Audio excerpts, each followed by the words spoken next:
great opportunity for everybody to have their voice heard, chime in on the proposals. And sort of the goal here is to collectively work towards what we want to see out of a final combined proposal that takes the best aspects from each of the individual proposals that we have now.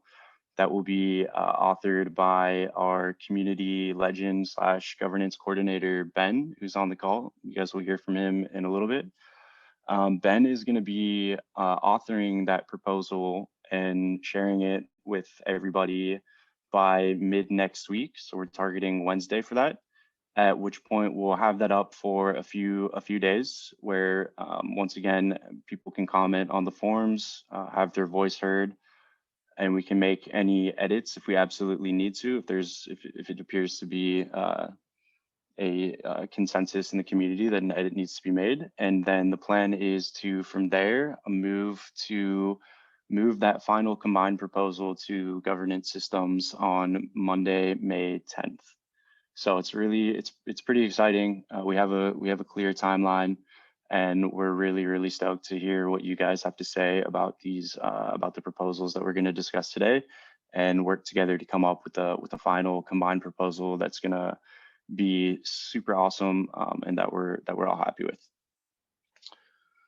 So with that being said, Ben, I think we're gonna start with Ben's proposal. So Ben, do you want to talk a little bit more about what you had in mind?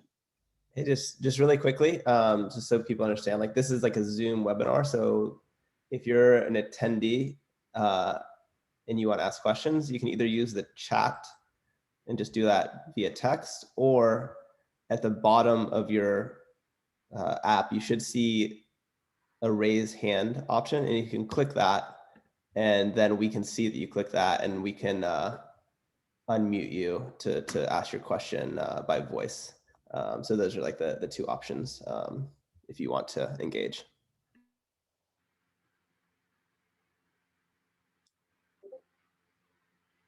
Cool. So yeah, I guess like a few different design goals around keeping the initial weighting between the two networks the same, to have like a incentive for stakers to participate early in the new network, to not give everyone a large tax obligation in converting over to the new network. And just to be really fair in the process, so that everyone has different levels of involvement in monitoring what's going on, so that there's plenty of time frames for people to take the required actions. And yeah, so yeah, basically I broke it out into a few different sections. I'll just share a spreadsheet that I put together to sort of help with comparing, I guess, the different proposals. So the way that I kind of looked at it, so there's the initial supply, which is what would be available when the token launches. Then there's the opt-in stake weight concept, where you stake your existing tokens to accrue weight in the new network. Then a stake drop, where if you run nodes in the new network, that you accrue tokens as a subsidy for the initial work that's done and the risk that's taken while the adoption picks up.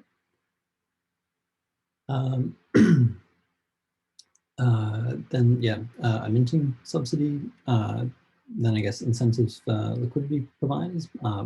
The liquidity providers from the existing networks who have taken on the risk of impermanent loss. And then I guess the incentives for liquidity pools going forward.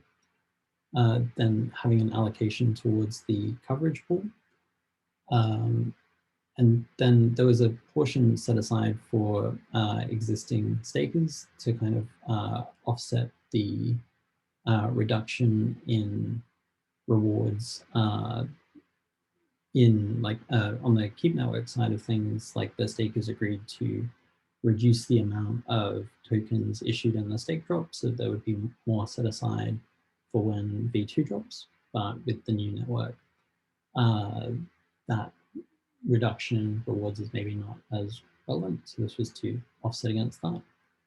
And then a portion set aside to compensate stakers who had been slashed or liquidated or had suffered an economic loss from taking part in the networks. There was a comment by Jolly that maybe that should include users who had like tried to mint TBTC and had it not complete because of node setup failure. So that, you know, and I guess the amount that would be required to reimburse, that's probably not very much, but it's just a nice sort of gesture. Yeah, and so the reason I had done the initial supply quite large was so that basically if you already have tokens in the network, that should carry over. And that you should be able to receive that regardless of when you do it, but I guess to carry over any sort of existing vesting schedules or limitations that exist in the existing tokens.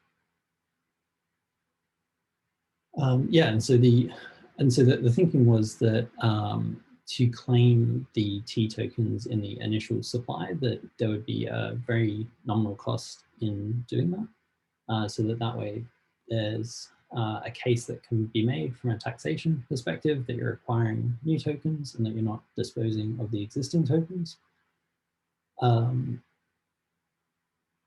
Yeah, I think that pretty much summarizes what I had put forward.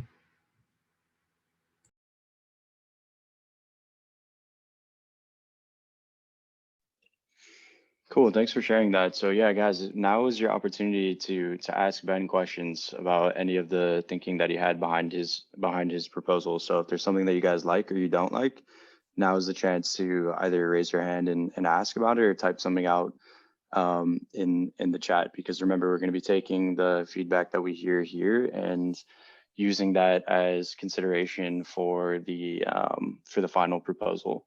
So Ben, I actually think that it would be interesting and helpful if you could talk a little bit more about how you landed on the 2 billion supply, and I would love to have sort of a community-wide discourse on what we think the a solid supply will be, because as you guys will see later on in the call, there's definitely a discrepancy between some of the proposals, like a pretty large discrepancy for that initial supply number. Yep. So basically, took the total number of tokens in Keep, and then the amount of tokens that are staked in NuCypher, and the amount of tokens that are circulating in NuCypher, which is roughly 1.1 billion, and 1 billion on the Keep side of things. So it would be roughly the same sort of amount. And the idea was that the new T token price wouldn't be too different from what the existing network prices are.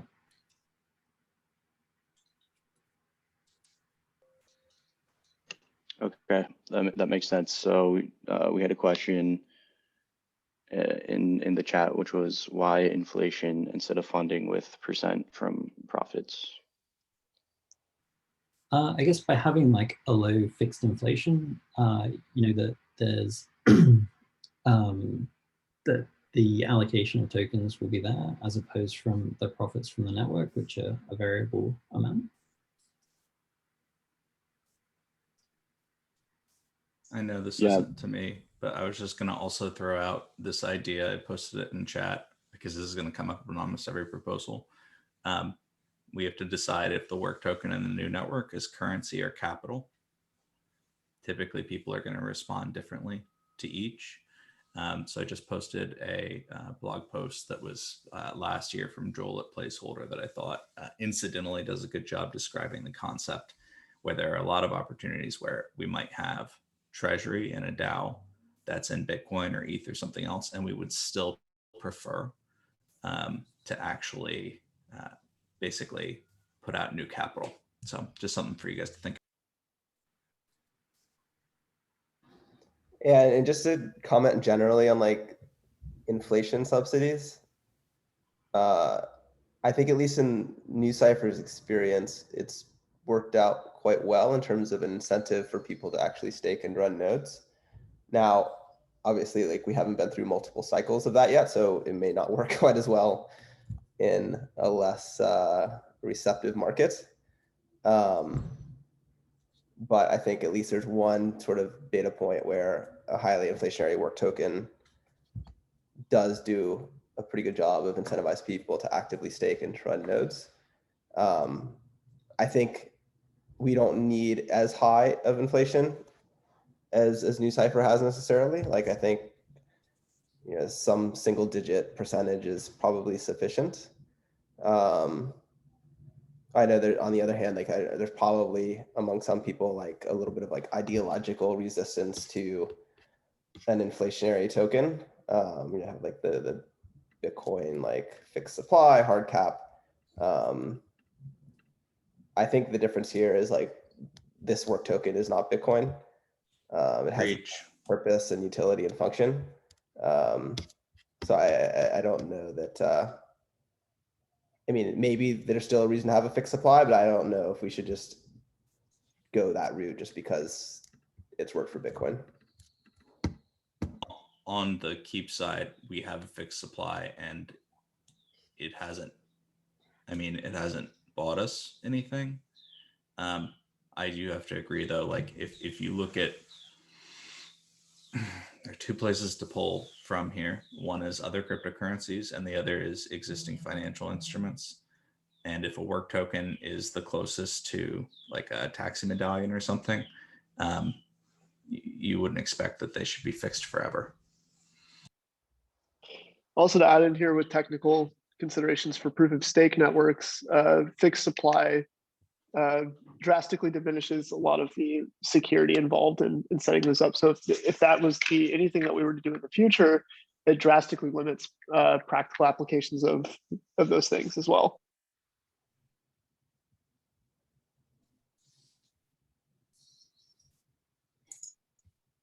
There was a question from someone in the chat about the taxation of airdrops.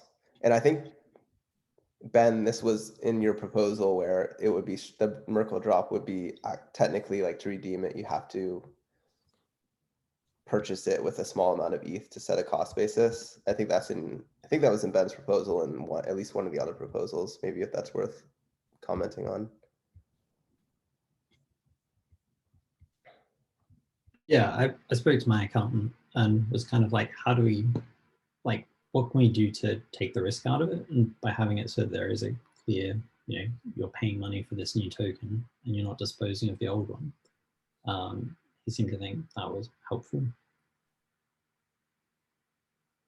I guess the other thing is if there was a sale, having it so that you can claim the tokens first at like a really nominal basis and then have a small sale at a lower price. Like you can kind of demonstrate the increased trajectory in the price to then what the market then sets when it becomes more liquid.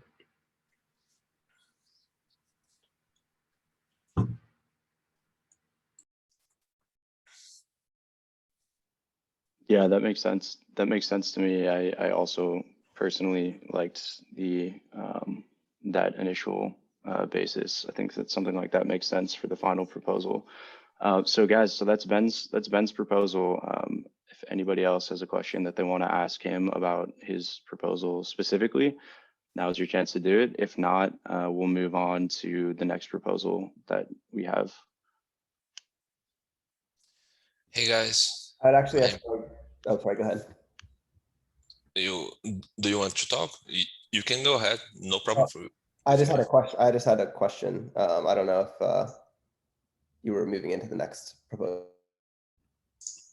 Yeah, I would, but no problem with me if you want to ask. Yeah, I asked one question, Ben, and apologize if you cover this, I missed it, but in relation to the other proposals, I think both of which had a sale, yours does not. And I'm just curious if you had like what your reasoning for that in particular was. I guess the timeline in terms of launching V2, I think that should be the focus, and I think a sale would be a reasonable amount of effort that is a distraction from shipping V2. That was the main reason for not having it.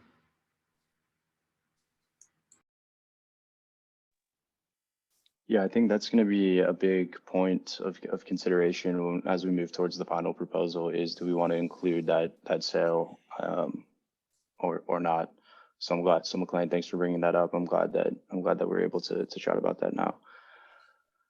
Okay, cool. Albondro, do you want to take it away and talk a little bit more about what you had? Yeah. Hello, guys. Well, I will be talking about our T3 token proposal.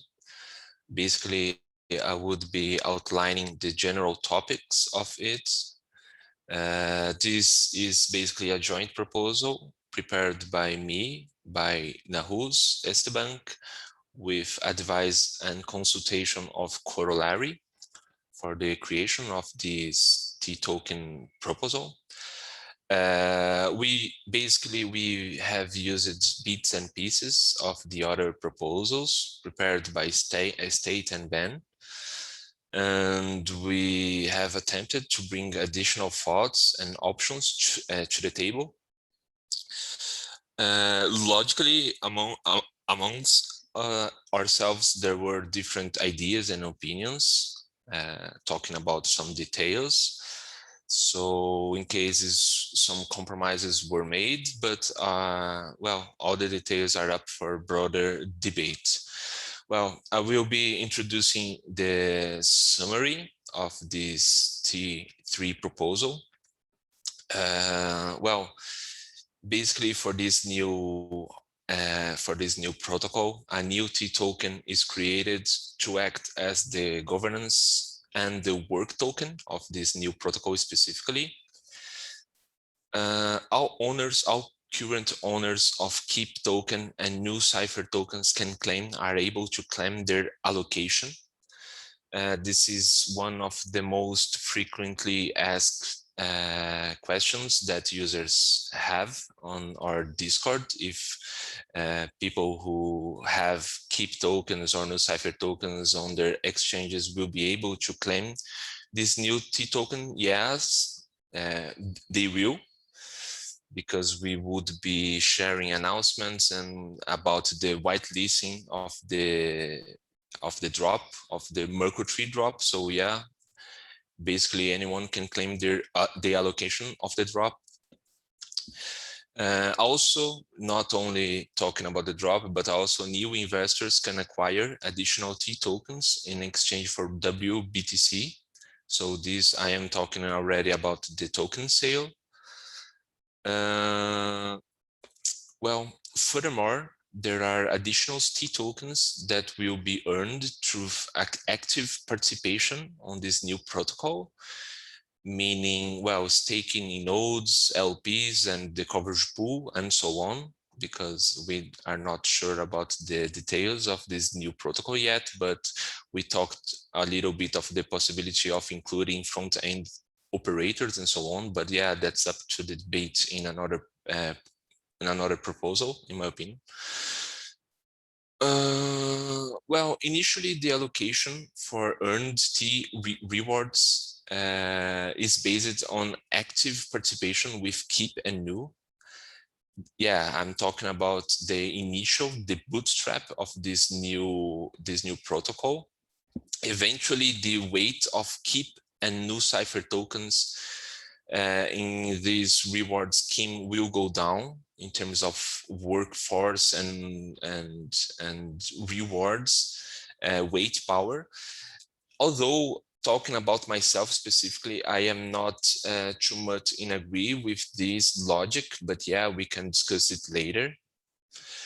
Well, stakers who opt out and want to keep their Keep and New can do so. In fact, anybody will keep their founding token. No one will be losing them. So that's something that we should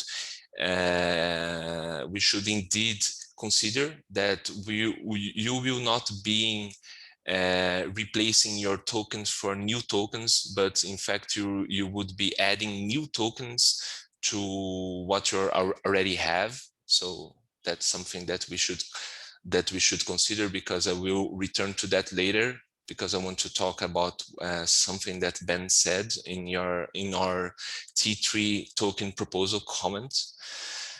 Basically talking about the goals of our T3 token proposal.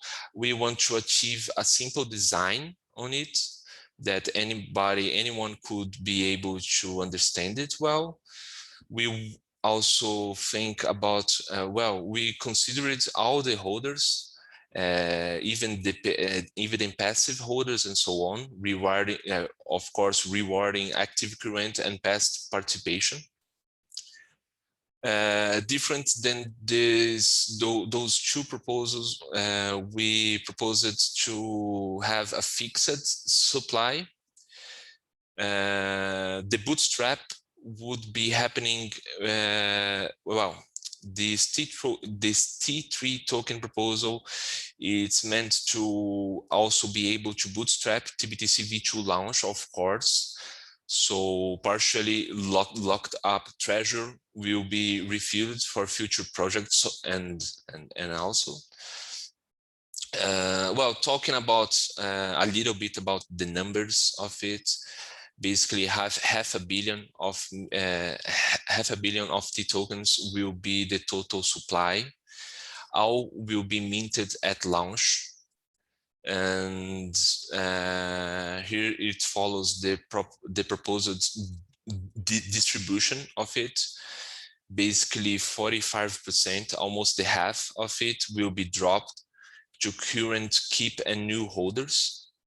5% of it will be dropped to passive stakers in both networks. So I just want to make a comment here.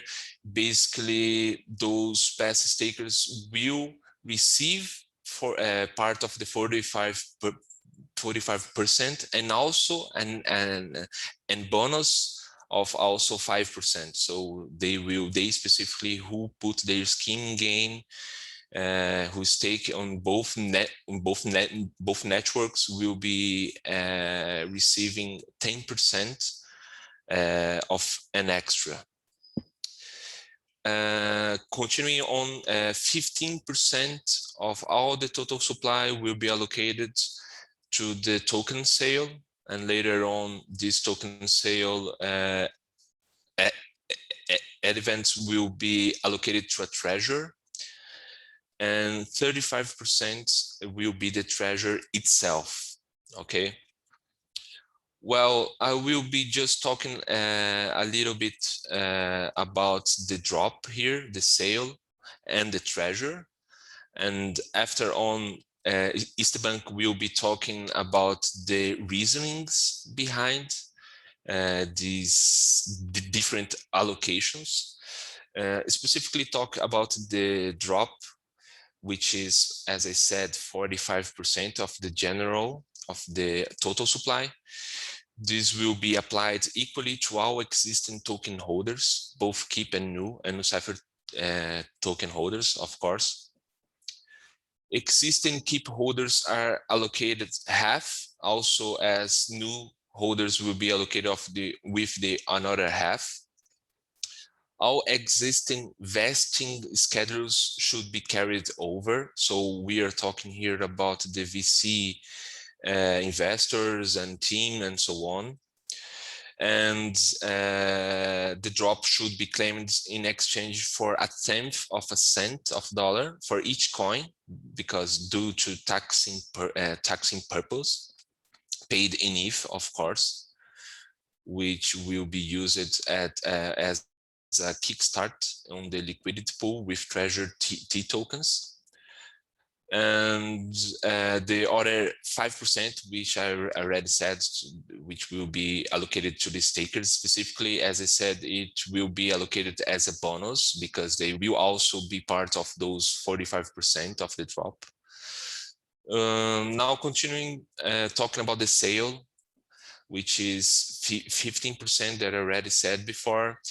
It will, well, basically the purpose of the sale is to generate liquidity, high initial float and awareness, of course, plus with publicity and get new investors in the project, because we are talking about a new protocol here, not the past one. So talking about the new protocol, of course, will be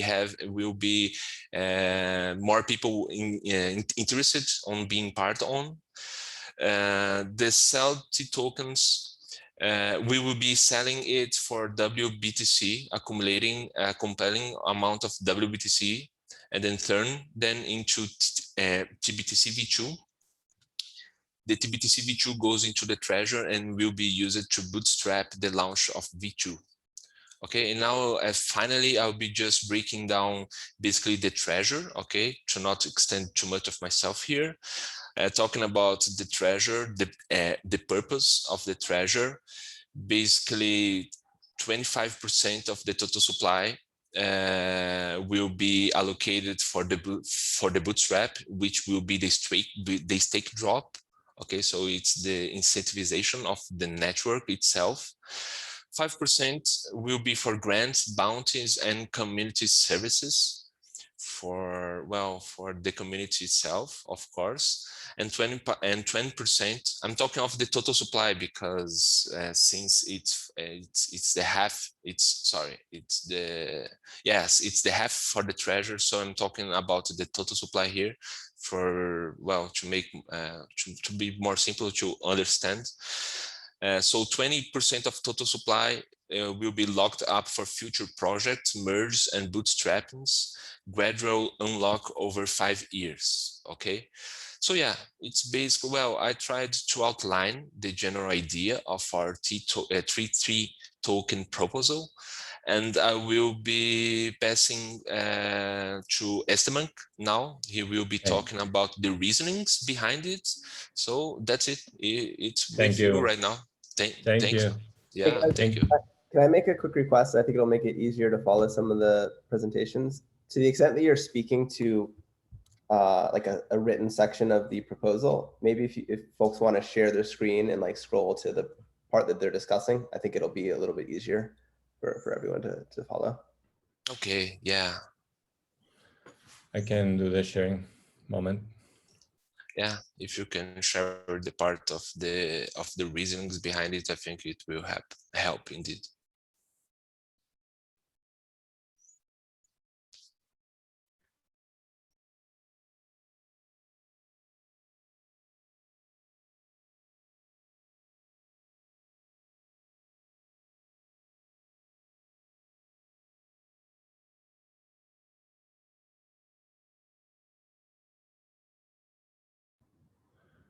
Are you guys seeing it? Yep. Looks good. Okay, a lot of numbers. So trying to not mix up here. Here you have a nice graph where you can see the numbers. But thank you, Andrew, for your explanation. I think that was pretty clear, and our reasoning. First, before will ask why we choose the number we choose for the for the total account, for the total number of tokens. The reasoning is pretty easy. We don't like so large numbers. That's the reason. So we make it a little bit easier if you have less token numbers, and you would have a little bit higher prices per unit, but I think that's only a question of taste. And another reason we tried, we liked a lot the idea presented by State of the sale. So we tried to introduce the concept of the sale as well in our proposal. And the reason for the sale, Albondro talked about it, high float, liquidity, awareness, publicity, and getting new investors to the protocol. I think it's a huge deal, the V2 launch, because the goals are high. So we are trying to get really large numbers, 150K WBTC in the market right now. It's a huge number, it's a huge goal. And we thought that this must be the bootstrapping really well incentivized via the stake drop for the node operators, for liquidity providers, for coverage pool, and also for minting subsidy and other initiatives. And therefore, we thought of a nice treasury and a nice sale. But we also get it. It's a huge deal, make a large sale. So maybe the sale should be a little bit smaller. I guess it's all open to debate. It's just our proposal. So what else? Maybe we open the discussion for questions. Yeah, so I really appreciated how detailed your proposal was, guys. So great work there.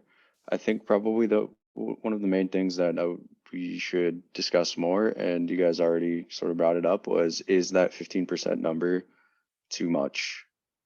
No, I don't think so. Yeah, I don't think so. I want to address that specifically because I think it through.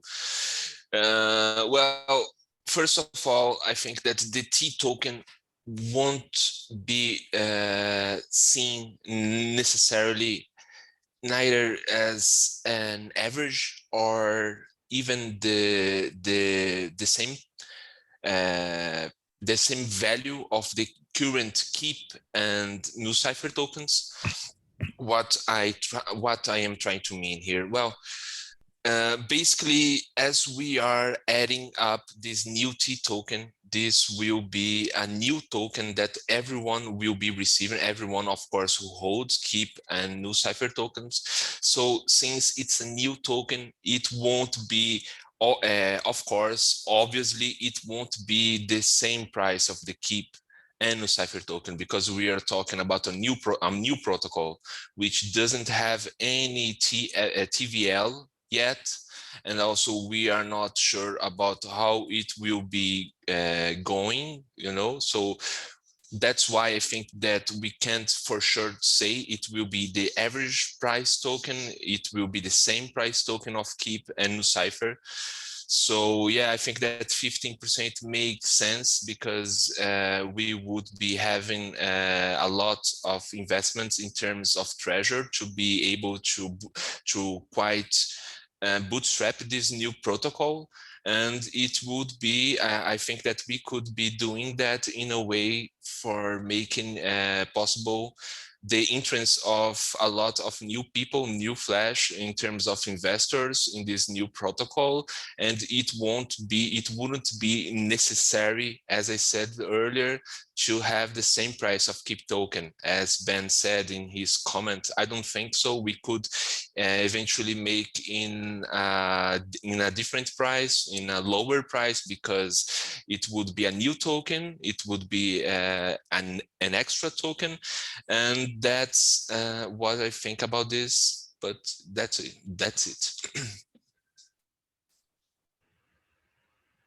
So I guess I'll comment really quick. Hello, Victor. Hi, can you hear me? Yeah. Okay. Yeah, I'll comment on that. I think that, like, as a sale, it could be not bad. But I think, like, net this proposal is like pretty punitive towards existing token holders in terms of like share of the network that you have. And so, like, if you started with as a round number, like 1% of the new cipher network, let's just say, by combining networks, you're already getting 2.5. With this proposal, cutting it in even less than half, so you're already at 0.25. So you go from 1% of the network to 0.25% of the network. And so I think that's like going to be a more difficult pill to swallow for a lot of folks. And so I think that, like, allocating 35% to treasury and doing another 15% sale just seems really aggressive. And it's not clear to me that it's like necessary to devote that many resources to it. I also think that like the best time to do a sale, looking at some of the other DAOs, for example. So looking at Badger and looking at Lido as two examples, they weren't like super keen on doing huge sales very early on. But one of the things that they did do is do a strategic sale kind of like a couple of months to a year into their life cycle after they've proven out the use case and proven out the liquidity. Yeah, yeah, for sure. A lot of that stuff. And so I think that like, you know, Keep Network does have TBTC, but it's not a blowout success. And NuCypher is still like developing, you know, strong use cases. And so I think that we might go further by doing a sale later rather than in the beginning, especially because I don't think there's an immediate need to get like WBTC on the balance sheet. Yeah, in fact, if you see our faces on our protocol in terms of timing and planning, yeah, in fact, this token sale wouldn't be happening first of all. In fact, the Merkle whitelist for the drop will be happening. I'm talking about the whitelist, okay, not the actual drop of the T tokens, but the Merkle whitelist for the drop will be happening first. Then the holders can be able to exchange that, and will be happening concomitantly with the T sale event. And of course, this would be happening along with the build, with the development of the protocol. So in my opinion, it wouldn't have to be happening first of all or right now, but yeah, it would be taking phases and steps for it to be able to be actual launched. I think actually it's a very good idea to propose this the sale for later, and like starting the network and letting people know TBTC v2. I guess it will be a success. Like TBTC v1 was a success. We just had the hurdle with the capital. But it is a success, and TBTC v2 will probably be and the sale can be a huge success if we do it later. I like the idea. Yeah, I also think maybe like one other thing is it would be good to have a compelling storyline to the market for why we're doing the sale and why like the DAO needs WBTC. I do think that there is a ton of latent demand to use TBTC like V1 and V2. And so I am not of the opinion that a sale would be necessary to like bootstrap TBTC V2 adoption. I think we'll be more than fine on that side. And so I just think that like having the sale come later will also make it more easier to tell a storyline to the market like, hey, we are raising these funds in this currency because we want these ecosystem players in our community for these reasons, and here's what we're going to do with the funds. And I don't think that we know those things immediately. Yeah, 100%. I agree with you. The other interesting thing about deferring a possible sale to later is, I think I mentioned, and I forget which proposal thread, but one of the proposal threads, I suggested whether it would make sense to do the sale in TBTC instead of WBTC. And on an immediate sale, that would obviously mean like sort of moving like the timeline of some of this around. So like launching TBTC v2 before doing the sale anyway, but in this scenario, like we have a lot more time to get v2 up and running and then do the entire sale just in TBTC if that's what we wanted to do.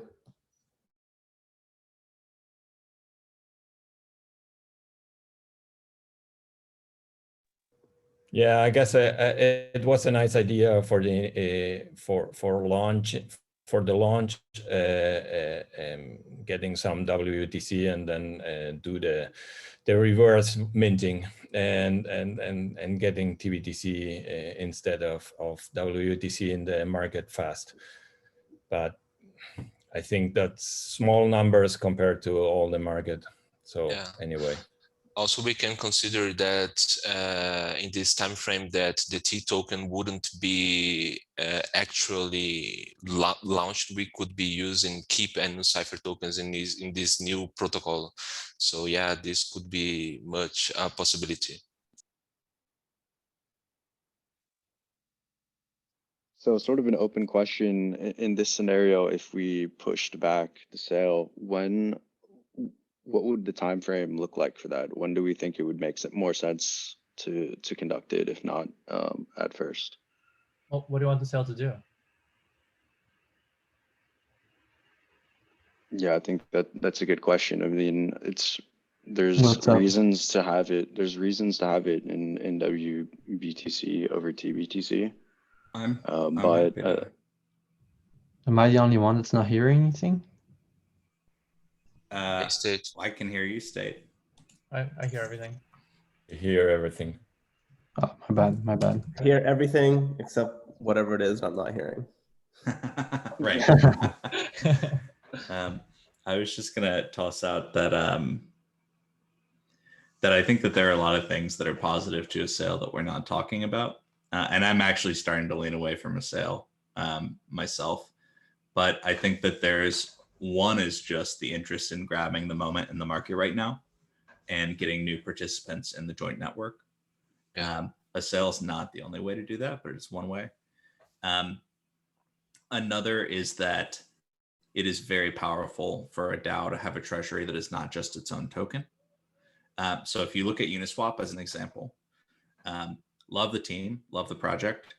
But if you look at their governance and their DAO, it's done very little. And they have gobs and gobs of Uni tokens. I think on paper it's like $7 or $8 billion. But if Uni takes a dive, then it's $2 billion, right?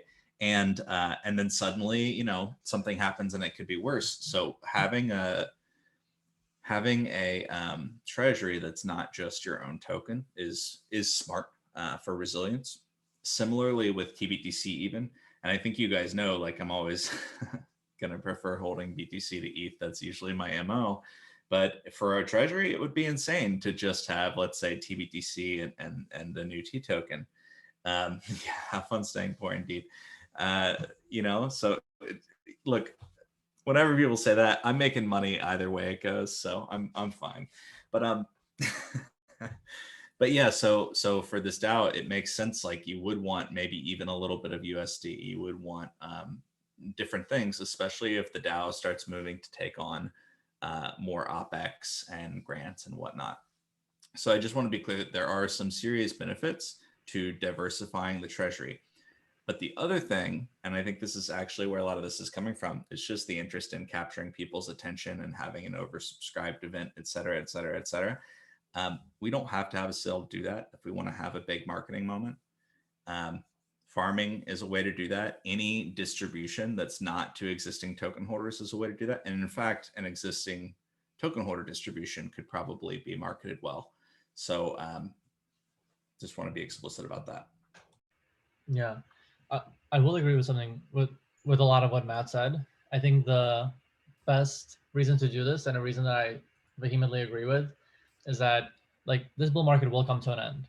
And I think everybody here knows that nobody thinks that we're in a super cycle. And so even better than holding it in Bitcoin, we should have some in USDC, right? Or USDT or DAI or whatever it is. Like we should, you know, the DAO really should be diversified. And so if that is a reason that we're doing this, I think that's a great reason. And if that's the case, right, I do think that maybe I would break it up into two, which is if we want a moment and we want like a lot of attention, then a lot of the way to do it is to get the DeFi integrations and then use a bunch of that liquidity and, you know, create yield farming opportunities. And then in addition to that, or side to that, or whatever it is, we can do, you know, this DAO diversification strategy as well. I'm also going to throw out, like, riffing on what Victor's saying here. So there's two different ways. So we just did a bunch of yield farming, and guys, I can tell you, I know a shit ton about it now. And here are the two biggest learnings that I've got. So one is that the curve of interest relative to the amount you're paying might not work the way you think. So for example, if you're trying to get someone to go into the Keep ETH pool, right now, I think maybe we're paying like 60, 50, somewhere between 50 and 70% APY. If I double that, it will barely increase. Like if we all vote and we increase that, it will barely increase the amount of people who stake Keep ETH. So there's this inelasticity curve, and it's really hard to know what that curve is going to be. But we do have an idea what it is for Keep. If you guys look historically, we've actually done some experiments on the market to see what the inelasticity curve is. So flipping that over to T, if we were to do yield farming slowly and sustainably, we would find that curve. If we didn't do it slowly and sustainably, and we did it with flash craziness when the T token is still new, what'll end up happening, or what could end up happening if it's marketed well, is something closer to a Badger or a, God, I don't even want to say Yam, you know, or maybe like Integral. When people aren't sure what the price of something is, but that they see that a potential APY is high, it appears that that curve gets kind of messed with, and people at the beginning get excited about it. So calling that out as well, like if what we want from a sale is hype, we can still get hype through farming, as well as, you know, everything that Victor said, which sounded like more reasonable yield, for example. Also, I would like to quickly outline about the phases and time of our proposal. I will be sharing my screen, okay, here. Let me, are you guys able to see my screen? Yep. Yeah. So yeah, as the way it is stated on our T3 token proposal, the timing and planning of these phases is specifically speaking is critical, of course, to being successful, and it should be fleshed out with teams and their schedules, or in other words, we are talking here about specifically the launch of the V2 protocol. So yeah, the protocol would have to be ready to launch, or at least it could be, as we are discussing here, it could be very much already launched and creating liquidity, because as we also stated here, in the first 90 days, fifth and fifth keep, I'm talking of proportion, of course, keep and new cipher staking weights could be changed, or what we meant here is that keep and new cipher tokens would be used in this new protocol as staking assets. So yeah, we could pretty much launch the V2 first, then we could talk about the sale launch. So it wouldn't have to be first necessarily. So yeah, that's it, what I wanted to say. Okay, I think that makes sense. And guys, we still have a few more proposals to cover. So just for the sake of time, I think we should maybe now move on to T1, which came from State. Hey, hi. I'll share my screen. I'm kind of hesitant to like present the proposal, initial proposal I had done, because like it's if I were to do a final one, it would be probably quite different. But I can still talk about like what the general intent behind it is like. First was like to have a really high float, and also like a quick transition from the like a quick transition from the main token being T to the current two tokens. So I had decided to go with a sale, but it seems like people are like, after thinking about it a lot, like it seems like it might not be ideal, and there could be other ways to have a high float. I mean, I'm personally fine with both, but I think like if we can have a high float with only like an allocation to the current holders, I think that would be fine too. Like I could increase it from 50 to 70 million, like just going to keep and new holders with like Merkle roots and a staking contract, and then that if that could become available at the same time, that could be another way. And then I also think it's important to have like a high amount of rewards and an amount that's reserved in the treasury for bootstrapping TBTC, like not have a just a low amount. We need to, and also another thing is I would not like precise what this treasury is going to be used for. I would like I would leave it to the DAO that's formed at that point to decide exactly how it would be used, like which amount would go to the coverage pool, which amount would go to like TBTC rewards. Like I wouldn't decide that in advance because we don't know yet how it's going to look like. That's pretty much that seems like a fair point. I'm just curious, State, is there anything else that you would do differently in a second proposal versus the one that you have up here now? I mean, for me, it could be quite similar. Like just wait for a day of like launch of the token, where like the tokens from a Merkle root and both a staking contract become liquid, and then that would pretty much like have the same impact. There would be like a high float, and there would be a lot of tokens available on the market. And then after that, I would launch. That would be like pretty like close to the TBTC launch, and then after that, I would just launch TBTC with T rewards, and T would already have a price, so it would probably be like if we're looking for hype or like excitement around like farming, then it would probably do the job.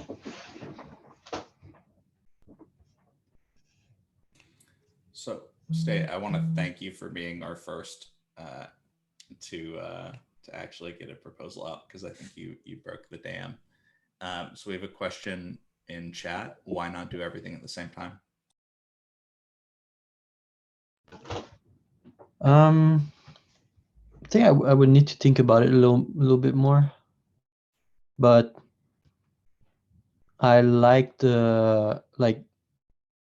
I'm not sure we want to have like, I think we want to like separate because there's like an event where it's like, okay, the token is live and there's kind of focus around the token and governance for like maybe a week or something, and then later there's like more of focus around the product and the actual like product launch. Like I would not sure I would want like both of, and also we probably would want like to yeah, like also once you see like the price of the token, then you can better do like the allocation for farming and everything. Like I would want to separate those, but I'll think about it a little bit more. It's just my intuition.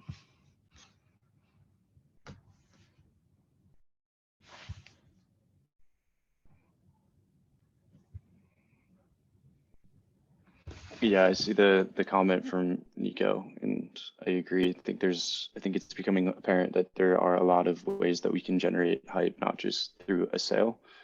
And so I'm looking forward to see what we land on in the final combined proposal. So guys, if nobody else has any questions, comments, concerns about State's proposal, just to stay respectful of everybody's time, I think we should try to move on to T4. Sounds good. I think we'll split this explanation between myself and McLean.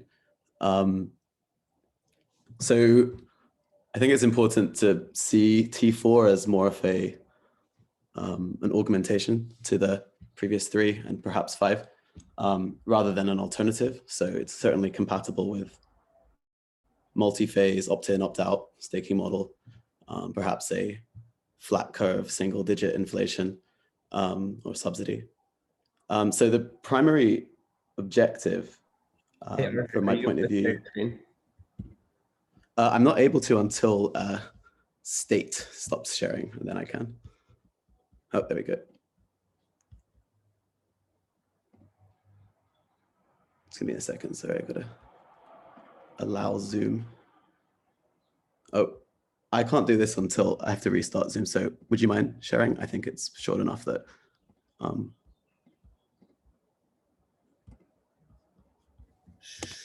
Sure, 1 second. Sorry about that. Zoom requires a restart to add that permission. You want me to share real quick? Yeah, if anyone else could share it, that would be useful. I mean, it's quite a short proposal, so I don't think we need to zoom into any particular paragraph. I'm going to talk about mostly about the middle section, which is new stakers choosing between new rewards and T rewards. So the primary objective is maximizing new staker participation in Keanu. And sort of the underlying principle there is avoiding an irreversible move and dissuading the risk averse from migrating over.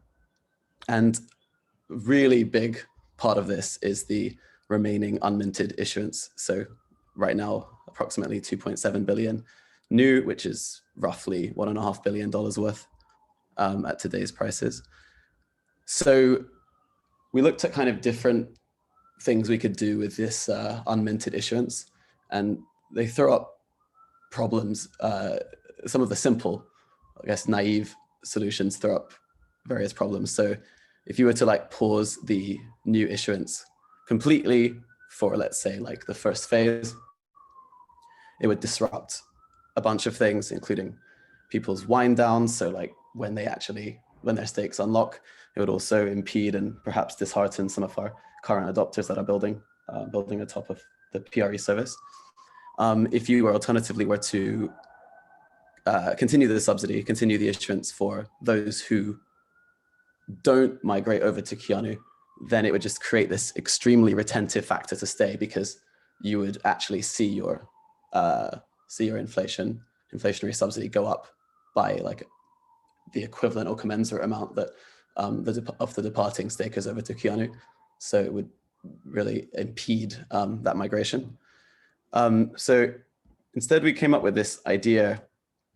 I'll also talk about the Worklock 2.0. That's sort of less complex relatively. But so this idea is that everybody has to upgrade to the TBTC v2 software. So everybody's expected to run and operate that node. But new stakers would have a choice to continue receiving the new subsidy as is, or to instead receive rewards denominated in T. If they go for the latter, receiving T, then what they would have received is escrowed on chain for them uniquely to unlock later in certain circumstances. If they don't receive T rewards, i.e. they don't participate in Worklock 2.0, they don't get any T, but they're still running a TBTC v2 node. They're still subject to the same slashing conditions, the same work allocation, signer group allocation, sortition rules. And it's the same set of contracts, it's just as a different flag, right? I want my rewards in T, or I want my rewards in new. So when we talk about like a slashing condition, it would basically be predicated on only new or a mixture of T and new, right? And the T stake would be growing because that would be the token in which they're receiving their subsidy, or their reward rather. This is compatible with the Merkle drop allocation. So everybody would get some T regardless. But obviously those that don't get the reward in T would have far less. If we decide to go down the route of like reward boost multipliers, then we could choose to make those who only get new denominated rewards ineligible, but that's relatively unimportant and can be decided later. The last point on this is that if after this first phase or this probation phase, Keanu looks like it's going to be unsuccessful, then those who opted for T-based rewards can exchange those for the previously escrowed new rewards that they would have otherwise received.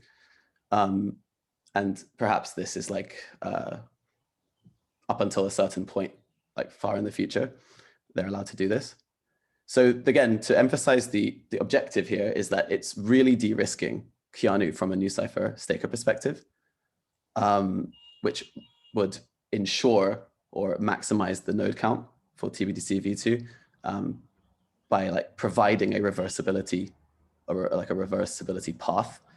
And that in turn increases the chance of TBDC v2 succeeding, which increases the chance that people aren't gonna back out after the probation phase. I'll just say one last thing on Worklock 2.0, because we've talked a bit about hype. So there's two main benefits to rebranding or recasting stake drop as Worklock 2.0. One, of course, is like the association with the first one, which was very beneficial to those who participated. I'm sure there's a lot of people out there who heard about it kind of afterwards and would love a chance to participate again. But the other thing is that it makes it much more clear, like crystal clear, that it involves escrowing collateral in order to do something, which is like kind of in order to do work, which is exactly like what I think the Worklock, the first version of the Worklock, clarified in a really unique way. So as a Worklock 2.0 participant, you're escrowing new and or keep in order to run a TBDC v2 node and earn T. So it's very simple and it's very easy to understand. And then we could pause for some questions on this section and then, or we can go straight to McLean, who's going to talk a little bit about talk about the future utility of new and keep and some insurance sort of mechanisms there. I have a question. Nice, I'm excited. I'm excited for that. Go for it, Victor. We also have a question in chat from Nahus, so we can address that one after. Okay, sorry for interrupting.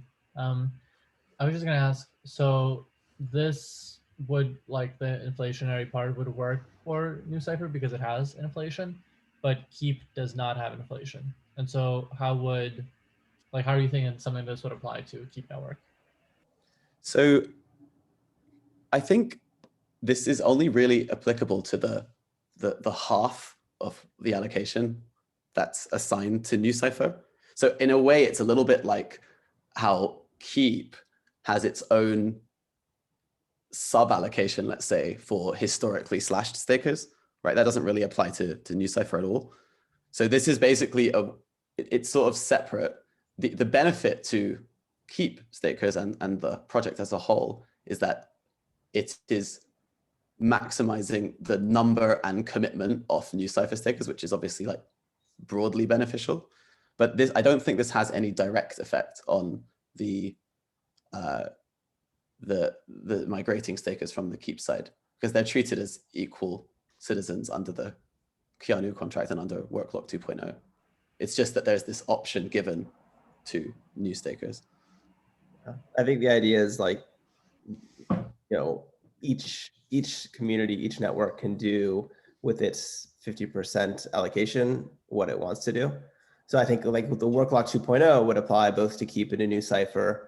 The difference is on the NuCypher side, the stakers can choose either to continue receiving new subsidy inflation subsidy or to receive the T rewards. Whereas I think on the Keep side, I think they would all just want to receive T. I don't think there's any other sort of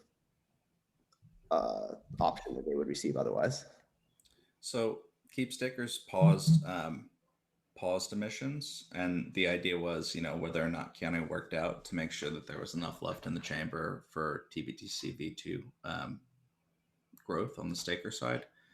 I guess I would just point out that I mostly think this is fine. I think it's really clever. I think it's great for stakers on the NuCypher side. The only thing that might be worrisome from a Keep staker's perspective is it lowers the cost of defecting. Like basically, it lowers the risk to new cipher stakers, but it also lowers the cost of a defection if anyone wanted to go ETH Classic. And I know that that's what you're about to talk about, McLean, but there might be some slight tweak on this where the escrowed new decays or something like that kind of like fixes the free option problem that we have otherwise. Yeah, I think we were not imagining this as like a permanent thing. Like there would be either, as you suggested, like some kind of like decay function or like some just drop dead cliff date where like if you don't exercise the option. Oh, that's brilliant. Yeah. By this date, like, because we don't want like V2 to be massively successful and then like something to happen 5 years from now and like. Exactly. But if it's like, I think what we want is to give new cipher stakers comfort that if V2 for whatever reason is not successful, that like, and we should know, like, I mean, hopefully like everyone will have like a decent sense of that relatively quickly after it's launching. So like on the order of months, not years. Yeah. And so I think if like, you know, there is some short-term escape hatch, if like this just doesn't work at all for whatever reason, it's a way for new cipher stakers to sort of to some extent make themselves whole if like that T token ends up not being worth anything. Could be a cliff and a decay. Yeah. 6 months and then 6 months of decay. I mean, and then of course this is eating into McLean's next section. Anything where the TDAO ends up owning Keep and New Cipher, basically what's really powerful about that is if anyone wants to defect, the DAO can sort of be like, okay, I'm dumping and have a counter move. So interested to hear your take on that. Well, I just wonder how much this over indexes on TBTC V2. And it's like the 3-6 month path to success, or even up to a year. There's two kind of like questions or thought processes that I have there. One is if TBTC V2 is not successful in 3 to 6 months, I don't think that means it's not going to be successful in a year or 2 years. And there's a lot of projects within the Ethereum ecosystem that were totally ignored for a long time, but like built a strong community and eventually like became much more widely used, such as like 0x, such as synthetics, and Aave came from ETHLend and all that stuff. So that's the first thing. I think the second thing is that looking at kind of like the promise of the combined network, it's this like modular, extensible, network that has support for many, many use cases. And I'm like, well, most likely none of those are going to be live in 6 months. And so over indexing on one kind of feels like, I don't know, like it's not like what people should be worried about, personally.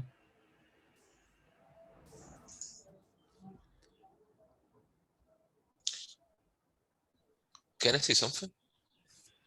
Yeah. Also, McLean, you're muted. I see your mouth moving. Right.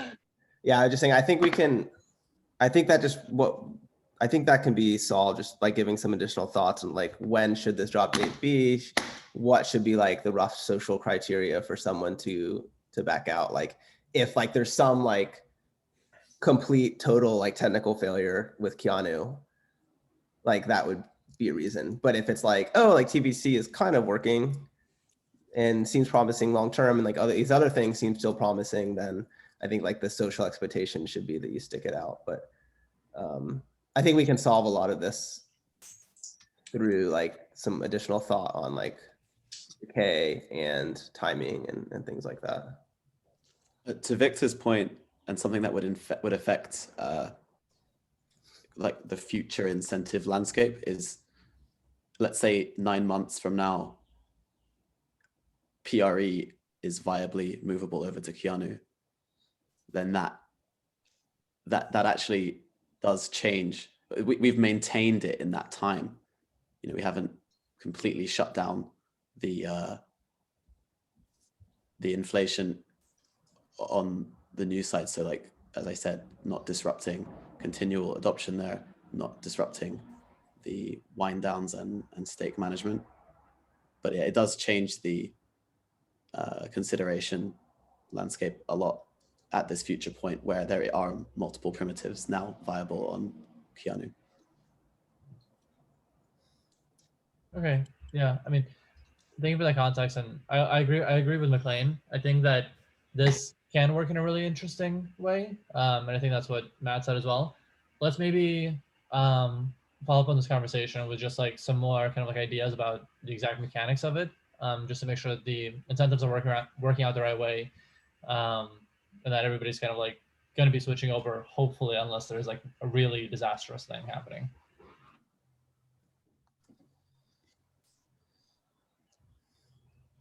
Cool. And then in that case, I will talk about this last section of T4, which is, I think, actually also related to a question that just went into the chat. And also a discussion that I think has happened in various Discord conversations and on some of the DAO threads as well, is I guess there's a lot of uncertainty around in the event that Keanu is successful and start and other threshold applications beyond just TBTC v2 start to launch on Keanu or the T network, including proxy re-encryption and other threshold crypto primitives. It's unclear, like in that scenario, what value or utility new and keep would have independent of the T network. And I think this is especially true given that at least two, I think, of the proposals ultimately call for T to eventually be the sole work token in the network. And so I think there are kind of like, and obviously like the issue with this is like, in theory, everyone who holds new and keep, whether they're staking or not staking or an LP or whatever, as of like the Merkle drop date is going to be fine because they're going to get T, but it creates this sort of bad incentive for people to quickly potentially offload their new and their keep after that Merkle date if they think that all the value is going to accrue to T. And then we don't want to create like a large population of people who acquire the tokens after the Merkle drop date without necessarily understanding what the situation is and that just end up very unhappy. So I think we have like kind of two possible ways to fix this. One is pretty simple, and it's just we don't completely phase out new and keep staking power in the Keanu network. They just have some, perpetual staking power that, I think can decrease over time relative to T as T inflates, but is always going to be something that's meaningfully greater than 0. Or if we decide, the community decides that T should really ultimately eventually be the only token, only work token that can be staked into the network, then the other possibility is that we can allocate a portion of the Keanu DAO's treasury to a kind of sink that would be able to exchange some percentage of the DAO's treasury either at a fixed rate or some kind of curve for liquid new and keep. And that way there's like this sort of eventual backstop that if someone has new or keep that they can no longer stake in Keanu, they can just go to the DAO and sort of give it up for something of value. And that way we wouldn't have like these weird zombie tokens floating around that aren't really, or are only usable in like a legacy keep network or a legacy new cipher network.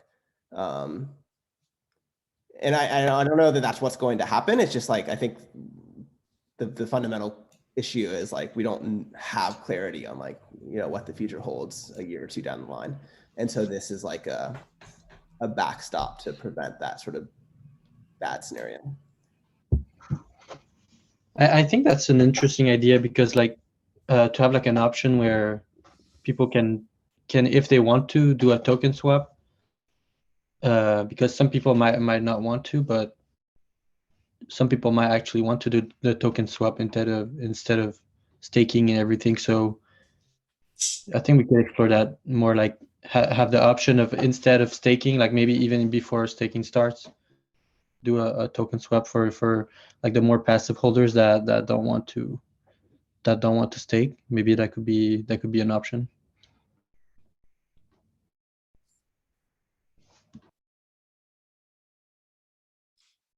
Yeah, I would like to add a comment regarding this T4 proposal.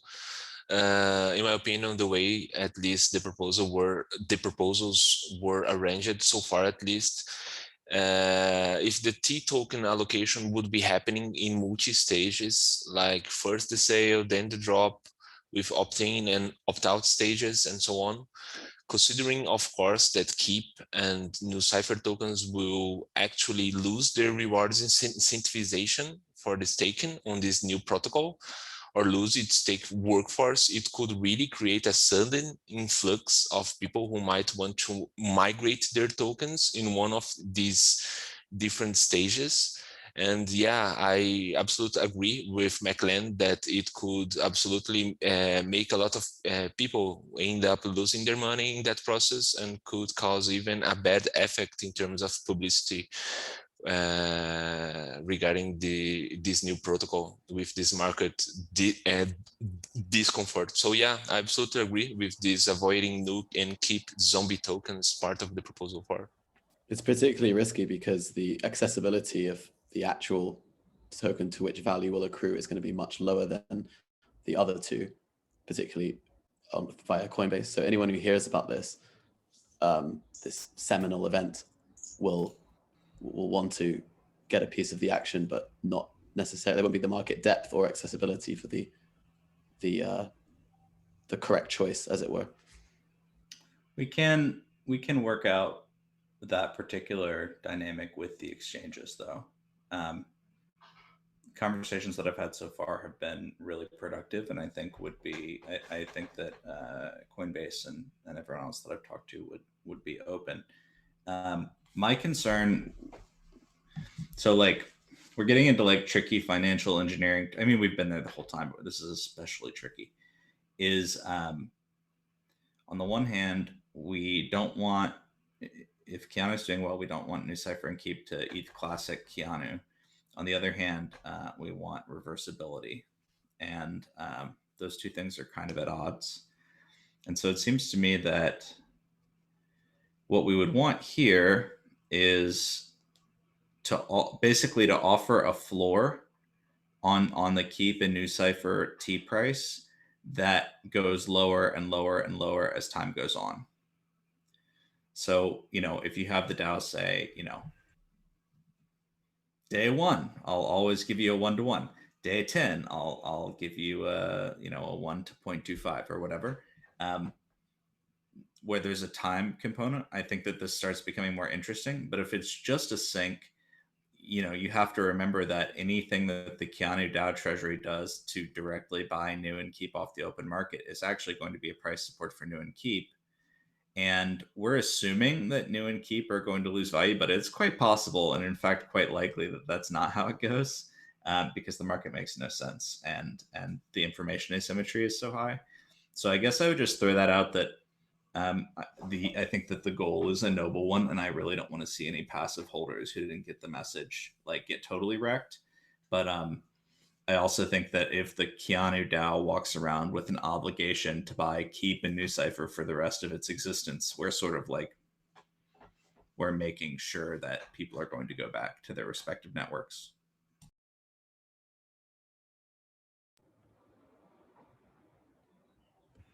Yeah, I agree with McLean.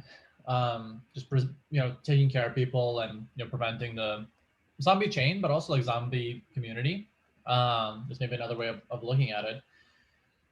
And so I think that the things that we should be optimizing for are to take like really healthy care of all the token holders on a timed basis, and helping them switch, that is irregardless of where the price is. And I think there's a couple of interesting ways of doing that around kind of like projecting out what total token supply is going to be, and making that at a fixed rate conversion, or maybe some other alternatives. And so the goal is a one-way migration, but also in a way that you already know what you're getting. You can take your sweet time doing it, even if you missed it, or you bought the token, or you sold the token, whatever. You can still find a way. I think something like that would be nice.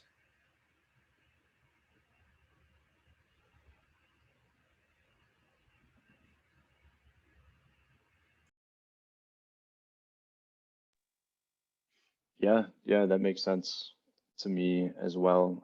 I definitely don't think that we want to give off the impression or do anything that leaves current holders behind. So that does resonate with me. So I think we have one more sort of last second proposal that was dropped in the codename Keanu channel right before the call. So I think it's Laurentius. If you want to type out what you had in mind, I can read it to everybody on the call. I'm also happy to, if you guys will stop sharing screen, I can share the T5. Cool. Yeah, let's do that. Okay, here we go. Apologies for all the tabs. Here's T5. Laurentius shared this shortly before the call and is going to stay student on. So check your chat and we will read. Here we go. So first comment, I believe that everything that's achieved by the token sale can also be achieved by farming with better results, with the exception of a diversified treasury, but it's better to distribute rewards in T. I like McLean's idea of distributing T to keep new stakers gradually. I want to heavily increase the allocation for that because it creates very positive feedback cycles. Hopefully we'll see an evolution similar to synthetics play out. On top of this, the proposal also takes into account stakers that are locked up. So the main goal of my proposal is to push forward these two ideas while maintaining the features of the other proposals, publicity, and high float. So I'm just going to take us very quickly through this as I've read it. And Laurentius just like immediately chat and I'll shut up if I'm misdescribing anything. But as it says at the top, the goals are to avoid a token sale, distribute more tokens to stakers through farming, and achieve a large float. Yeah, don't look at my tabs, Albondro. So we're talking about immediately after a TBTC V2 launch. So it's important to call out that this means Keanu is blocked until a V2 launch. There's a week-long concentrated farming period. Note that I think the week-long part is probably not a requirement. After this farming is finished, that will be 15% of the supply. The farming rewards will be unlocked, and then 10% of the supply will be airdropped to current keep new holders. So to be clear, this is a very big difference from proposals 2 and 3, which give a lot more to keep new holders. And then instead, what happens is that a lot of the token supply actually goes to keep new and T stakers. So this is a similar idea that we've been talking about with stake weight that's gone in and out of these proposals. But basically, if you want to take part in this new network and you don't just want a small airdrop, you need to start staking. And so passive people are going to have a worse time. 10% goes to the treasury, and then 10% is set aside for ongoing liquidity incentives, which I assume is after the 15%. Awesome. And yeah, I agree that it makes sense to put a lot of the events together. I think other proposals people were trying to hit various goals with their ordering, but together is great. So why would we avoid a token sale? So the idea here, just to summarize this text, is that not only can we avoid the stigma of having a sale, which in addition to like Bitcoiners don't like it, also becomes, like teams don't particularly like dealing with it. I imagine very few people on the call want to market a sale, et cetera, et cetera, et cetera. This also might be a better way to get TBTC into the system.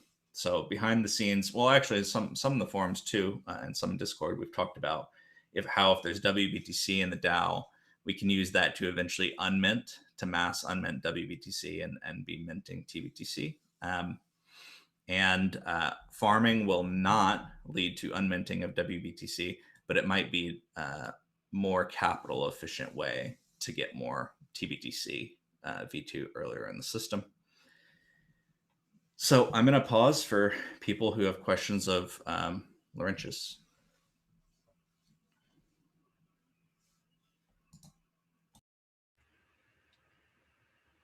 I mean, I will say also, I'm sorry for speaking up so much, guys. I'm hoping other folks will chime in as well. But I will say I do generally like incentivizing the stakers because they're the ones doing the active work, and this is a work token model. But I also do think that 10% to existing token holders is probably like on the smaller side. And that might just get us like a lot of bad will in the community. Yeah.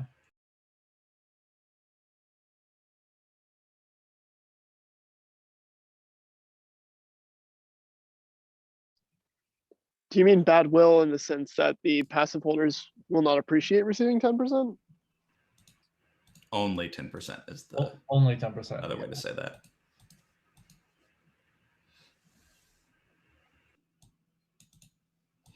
Yeah, so I mean, if I were just rewriting this myself, probably the two things that jump out at me to change would be, I would probably, if I had to choose, I'd switch this 10% airdrop and 55% to stakers. And then I would add probably a slight inflation to this distribution so that we could continue to make sure stakers were incentivized if they needed to be. And then I would definitely, people have mentioned the 1 week a few times. 1 week is too tight, especially considering that V2 will have been tested, but it'll be early on mainnet. So I think it would be important to, you want the time to be tight to get like the hype and FOMO going, but you don't want it to be so tight that it's going to like totally break a new system. And so I think that we would probably want to play with that and extend that period a little bit as well. I'll also call out from the chat, Laurentius mentioned you could also get WBTC locked on the contract and convert it to TBTC.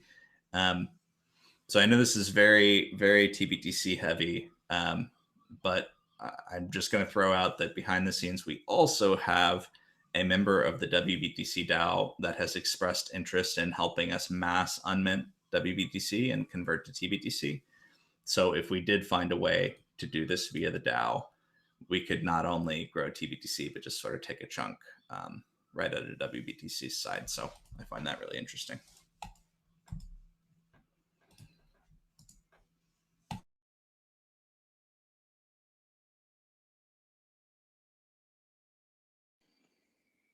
Yeah, that is super interesting.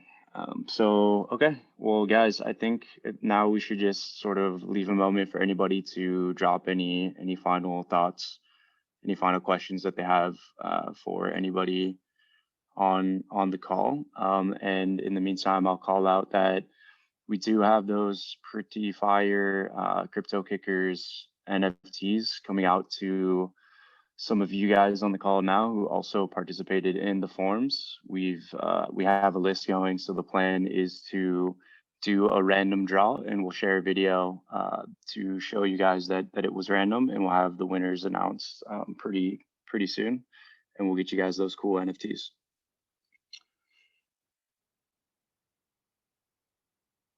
Okay, yeah, definitely looking forward to the final proposal as well. I think it's going to be a strong one. This was a really productive conversation. So I just want to thank everybody for taking the time to join us today. And we will see you guys on Discord then. Thanks, everybody. Thanks, everyone. See you guys. Thanks everybody for joining. See you soon. Bye. Ciao.